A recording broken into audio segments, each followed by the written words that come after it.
तुलसी से विदा लेकर शंखचूड़ का युद्ध के लिए ससैन्य पुष्पभद्रा नदी के तट पर पहुंचना। व्यास जी बोले, हे महाबुद्धिमान ब्रह्मपुत्र, हे मुने, आप चिरकाल तक जीवित रहे। आपने शिवजी का बड़ा विचित्र चरित्र वर्णन किया।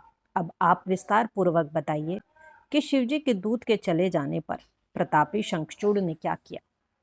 सनत कुमार बोले, शिवदूत के चले जाने पर प्रतापी शंखचूड़ ने भीतर जाकर तुलसी से उस बात को कहा, हे देवी, शिवदूत के मुख से युद्ध का संदेश प्राप्त होने के कारण मैं युद्ध के लिए तैयार होकर जा रहा हूं। अब तुम मेरे शासन का कार्य संभालना। इस प्रकार यह कहकर उस ज्ञानी शंखचूड़ ने नाना प्रकार के वाक्यों से अपनी प्रियतमा को समझाया और शंकर का अनादर कर हर्षपूर्वक उसके साथ क्रीड़ा की। अनेक प्रकार की काम कलाओं तथा मधुर वचनों से परस्पर संलाप करते हुए वे पति पत्नी सुख सागर में निमग्न हो रात में क्रीड़ा करते रहे। ब्राह्म मुहूर्त में उठकर प्रातःकालीन कृत्य करके नित्य कर्म संपन्न कर उसने बहुत दान दिया। इसके बाद अपने पुत्र को सभी दानवों का राजा बनाकर सारी संपत्ति एवं राज्य पुत्र तथा भार्या को समर्पित कर उस राजा ने बारंबार रोती हुई तथा अनेक बातें कहकर युद्ध में जाने से मना करने वाली अपनी भार्या को आश्वस्त किया। उसके बाद उसने अपने वीर सेनापति को आदरपूर्वक बुलाकर उसे आज्ञा दी और स्वयं सन्नद्ध होकर संग्राम करने के लिए उद्युत हुआ। शंखचूड़ बोला, हे सेनापते, युद्ध करने में कुशल सभी वीर सभी प्रकार से सुसज्जित होकर युद्ध के लिए चले। बलशाली कंकों की सेना, जिसमें 86 महाबलवान दैत्य एवं दानव हैं, आयुधों से युक्त हो शीघ्र निर्भय होकर निकले।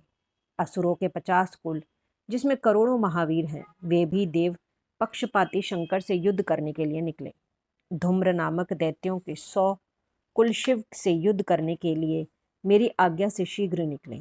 इसी प्रकार कालकेय, मौर्य, दौर्हद तथा कालक तैयार होकर मेरी आज्ञा से रुद्र के साथ संग्राम के लिए निकले। सनत कुमार बोले, हे व्यास, महाबली असुरराज दानवेंद्र शंखचूड़ इस प्रकार आज्ञा देकर सहस्त्रों सेनाओं को लेकर चल पड़ा।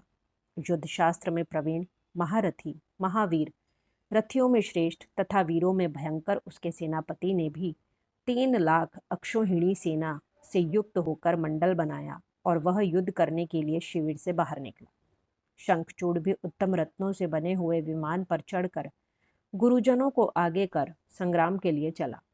पुष्पभद्रा नदी के किनारे सिद्ध क्षेत्र में सिद्धों का आश्रम एवं श्रेष्ठ अक्षयवट है। वह सिद्धि प्रद सिद्ध क्षेत्र है। पुण्य क्षेत्र भारत में कपिल की तपोभूमि है। यह स्थान पश्चिम सागर के पूर्व तथा मलय पर्वत के पश्चिम में, श्री पर्वत के उत्तर भाग में तथा गंधमादन के दक्षिण में 5 योजन चौड़ा एवं 500 योजन लंबा है।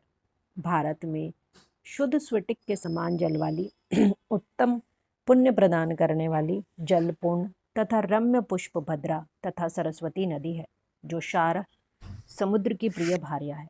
वह पुष्पभद्रा निरंतर सौभाग्य युक्त होकर हिमालय से निकलकर सरस्वती नदी में मिलती है और गोमंतक पर्वत को बाएं कर पश्चिम सागर में गिरती है। वहां जाकर शंखचूड़ ने शिव की सेना को देखा। इस प्रकार श्री शिव महापुराण के अंतर्गत द्वितीय रुद्र संहिता के 5वें युद्धखंड में शंखचूड़ यात्रा वर्णन नामक 34वां अध्याय पूर्ण हुआ।